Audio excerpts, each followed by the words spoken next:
A ridiculously simple diet plan helped this man lose 110 pounds in under a year.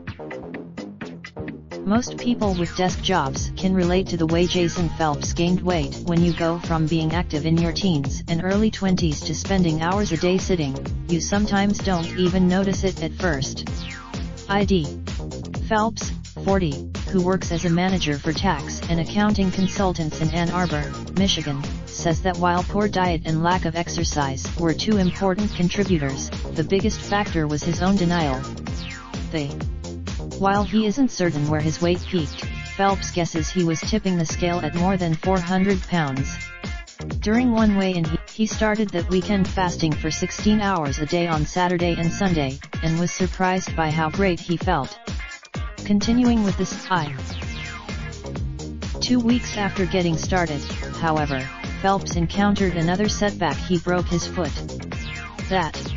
The effect on his weight was instant and dramatic. Over the span of a single year, he dropped close to 120 pounds, and says he still has another 30 or so to go to hit his goal.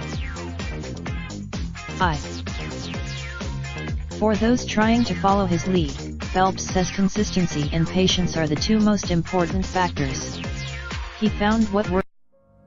Raindrop, drop top, top smoking, no cooking the hot pot. Fucking on your bitch, yeah, that. Looking up, open the park pot.